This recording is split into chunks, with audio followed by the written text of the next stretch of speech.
Assalamualaikum warahmatullahi wabarakatuh. Pada kesempatan kali ini, kelompok 1 yang beranggotakan saya Muhammad Rayhan Ramadhani, Eva Widya Oktaviana, Sylvia Ronali Siahan, Siti Fatima, dan Ulfia Nisa Sukma Kolbiah akan memaparkan terkait dengan modul ajar yang telah dirancang sebelumnya dengan pengintegrasian lahan basah tipe sungai.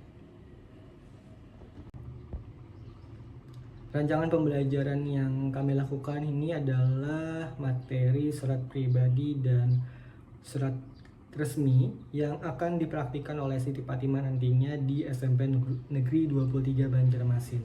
Kemudian tahun penyusunan adalah 2025 pada modul Bahasa Indonesia dengan jenjang SMP. Kemudian fase D kelas 7 semester genap dengan alokasi waktu 2 jam pelajaran atau 2 kali 40 menit untuk 1 kali pertemuan. Pada modul ajar yang telah disusun itu memiliki 4 elemen dasar, yaitu menulis, berbicara, menyimak, dan mempresentasikan. Kemudian kompetensi awal yang diharapkan pada rancangan pembelajaran ini adalah siswa memiliki pemahaman dasar tentang teks tertulis sederhana seperti pesan singkat atau catatan pribadi.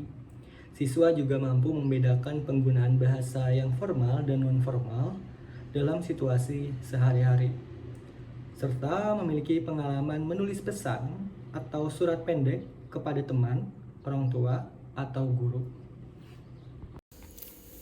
Selanjutnya, profil pelajar Pancasila. Yang pertama, beriman bertakwa kepada Tuhan Yang Maha Esa dan berakhlak mulia dengan cara melatih peserta didik berdoa sebelum dan sesudah belajar.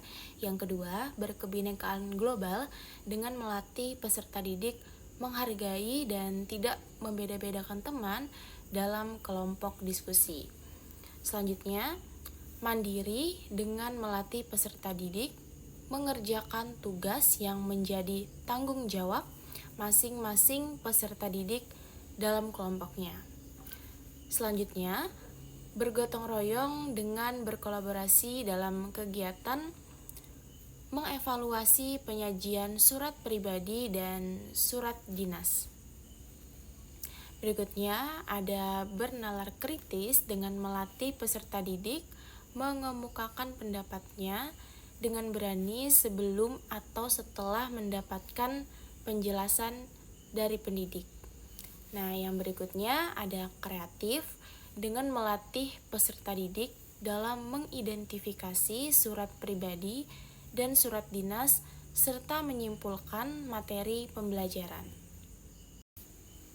Baik, berikutnya ada target peserta didik, yaitu peserta didik reguler. Model pembelajarannya di sini menggunakan pendekat TARL dan CRT. Modelnya menggunakan PBL atau Problem Based Learning, metode ceramah, tanya jawab, penugasan, diskusi, dan presentasi. Adapun sumber belajar yang digunakan ialah buku siswa Bahasa Indonesia untuk SMP kelas 7, ada Google dan juga YouTube. Berikutnya, tujuan pembelajaran. Nah, tujuan pembelajarannya, siswa dapat menjelaskan perbedaan fungsi dan tujuan antara surat pribadi dan surat dinas, serta dapat mengidentifikasi ciri-ciri khas dari kedua jenis surat tersebut. Yang kedua, siswa dapat menyusun surat pribadi dan surat dinas dengan struktur yang tepat, serta menggunakan bahasa yang sesuai dengan tujuan surat masing-masing. Adapun pembahasan yang kedua mengenai pemahaman bermakna. Nah, yang di sini terkait dengan mengidentifikasi, menyajikan surat pribadi dan surat dinas sehingga dapat menerapkan bahwa surat pribadi dan surat dinas bermanfaat dalam kehidupan sehari-hari, terutama orang lain guna bercerita dan menghubungi seseorang secara resmi jika ada kegiatan dan acara dalam maupun di luar sekolah. Baik, selanjutnya masuk pada bagian pertanyaan pemantik. Di sini ada 4 pertanyaan pemantik yang dibagi menjadi 2 pertanyaan pada kegiatan awal dan 2 pertanyaan pada bagian tengah atau inti. Nah, pada bagian awal ada 2 pertanyaan. Yang pertama, ada yang pernah menulis surat, lalu surat itu ditujukan untuk siapa? Yang kedua, kalau mau mengabari atau bercerita tentang sesuatu, kalian itu lebih suka lewat chat atau surat? Selanjutnya, pertanyaan pemantik pada bagian tengah ada 2 pertanyaan. Yang pertama, pengalaman apa yang mau kalian ceritakan jika diminta menulis surat pribadi? Lalu yang kedua, kepada siapa kamu mengirimkan surat tersebut? Selanjutnya, masuk pada kegiatan awal dengan durasi waktu 15 menit. Yang pertama, guru mengucapkan salam dan peserta didik menjawabnya. Setelah itu, peserta didik berdoa bersama-sama. Yang kedua, guru dan peserta didik mengondisikan kelas untuk siap belajar, seperti memeriksa kehadiran, kebersihan kelas, kesiapan kelas, menyiapkan buku, dan lain sebagainya. Yang ketiga, guru menanyakan perasaan peserta didik hari ini atau self-awareness. Yang keempat, guru mengingatkan kembali materi yang telah lalu atau pada pertemuan sebelumnya. Kemudian, peserta didik merespon persepsi yang disampaikan oleh guru. Selanjutnya, guru memberikan pertanyaan pemantik kepada peserta didik. Seperti yang sudah saya jelaskan tadi, ada 2 pertanyaan pada kegiatan awal ini. Selanjutnya, peserta didik menerima informasi tentang tujuan pembelajaran dan kegiatan yang akan dilakukan. Selanjutnya, masuk pada kegiatan inti dengan durasi waktu 60 menit. Yang pertama, guru menayangkan salindia mengenai contoh surat pribadi dan surat dinas. Yang kedua, guru menayangkan video pembelajaran yang ada di YouTube mengenai bagian-bagian surat pribadi dan surat dinas, dan peserta didik diminta untuk mengamati video tersebut. Yang ketiga, setelah video ditayangkan, guru meminta perwakilan kelas atau peserta didik untuk menyampaikan kembali apa yang ada di video tersebut. Yang keempat, guru membagi peserta didik menjadi beberapa kelompok dengan anggota 5-6 orang. Setiap kelompok dikelompokkan berdasarkan pembauran antara tingkat pemahaman peserta didik dengan digabungkan atau social management. Yang kelima, setelah itu guru membagikan LKPD kepada peserta didik yang telah bersama dengan kelompoknya masing-masing. Selanjutnya, peserta didik mendapatkan pengarahan dari guru mengenai kegiatan yang tercantum di LKPD. Selanjutnya masuk pada kegiatan ketujuh, yaitu penerapan CRT. Nah, jadi di kelas ini didominasi oleh peserta didik dengan budaya Banjar. Dalam hal ini, peserta didik mendapatkan tugas merancang surat pribadi dan surat dinas mengenai kegiatan di wisata Kota Banjarmasin serta perencanaan studi tour.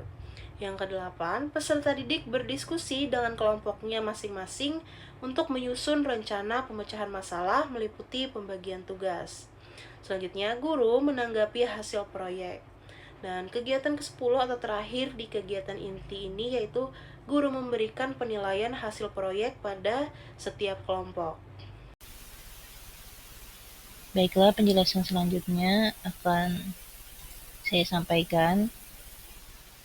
Kegiatan penutup, durasi waktunya sebanyak 15 menit. Ada 5 tahapan. Yang pertama, guru dan peserta didik menyimpulkan pembelajaran. Yang kedua, peserta didik mengerjakan tes individu yang disediakan guru melalui LKPD atau lembar kerja peserta didik. Yang ketiga, guru dan peserta didik melakukan refleksi terhadap pembelajaran yang telah dilaksanakan dengan melakukan sesi tanya jawab satu persatu. Ini membentuk relation skills dan responsible decision making. Yang keempat, guru menyampaikan materi yang akan dipelajari untuk pertemuan selanjutnya. Yang kelima, guru bersama peserta didik menutup kegiatan pembelajaran dengan doa bersama dan salam. Kemudian, refleksi. Refleksi untuk peserta didik. Ada 3 pertanyaan. Apa yang telah kamu pelajari hari ini?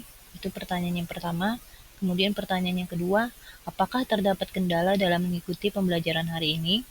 Kemudian pertanyaan yang ketiga, bagaimana perasaan kamu setelah mengikuti pembelajaran hari ini? Lalu ada refleksi untuk pendidik. Ada 4 pertanyaan. Yang pertama, apakah pembelajaran sudah sesuai dengan rencana? Lalu pertanyaan kedua, apakah peserta didik dapat mengikuti pembelajaran dengan baik? Lalu pertanyaan yang ketiga, Bagaimana kesulitan yang dialami selama pembelajaran? Lalu pertanyaan yang keempat, bagaimana langkah untuk memperbaiki hal tersebut? Penjelasan selanjutnya mengenai remedial dan pengayaan. Kegiatan remedial dilaksanakan bagi peserta didik yang belum mampu mencapai kompetensi dan pembelajaran melalui tutor sebaya apabila peserta didik yang remedial jumlahnya tidak lebih dari 50% dari jumlah peserta didik di kelas. Lalu bimbingan khusus apabila peserta didik yang remedial jumlahnya sedikit, seperti 1-5 orang. Lalu pembelajaran dengan model dan metode berbeda apabila peserta didik yang remedial jumlahnya lebih dari 50% dari jumlah peserta didik di kelas. Kegiatan pengayaan diberikan kepada peserta didik yang telah mampu mencapai kompetensi yang telah ditetapkan dalam pembelajaran. Bentuk pengayaan yang dilakukan sebagai berikut: melaksanakan konsep tutor sebaya, yaitu peserta didik yang telah mencapai kompetensi yang ditetapkan memberi bantuan kepada rekannya yang belum mampu mencapai kompetensi yang ditetapkan. Lalu memberi penguatan secara mandiri melalui penugasan. Selanjutnya, salindia dan juga video pembelajaran yang terdapat di dalam modul ajar ini sudah terintegrasi dengan materi lahan basah, khususnya lahan basah sungai di dataran rendah. Contoh-contoh surat yang terdapat di dalam modul ajar ini juga sudah terintegrasi dengan materi lahan basah, yaitu bagaimana di dalam surat pribadi menceritakan tentang pengalamannya berjalan atau berkunjung di wisata susu sungai di Kota Banjarmasin. Dan yang kedua berkaitan dengan surat pribadi, itu tentang pelaksanaan kegiatan yang berada di ruang lingkup Kota Banjarmasin dengan mengangkat tema kebudayaan berpantun. Dan yang terakhir berkaitan dengan lembar kerja peserta didik, juga mencakup materi tentang pembelajaran lahan basah, yaitu bagaimana peserta didik dapat menceritakan pengalamannya berwisata di lahan basah atau di sungai dataran rendah kepada sahabat karibnya melalui surat pribadi maupun melalui surat dinas. Demikian yang dapat saya sampaikan. Terima kasih Bapak Ibu guru hebat. Tetap semangat dalam mengajar dan sampai jumpa di pembelajaran berikutnya.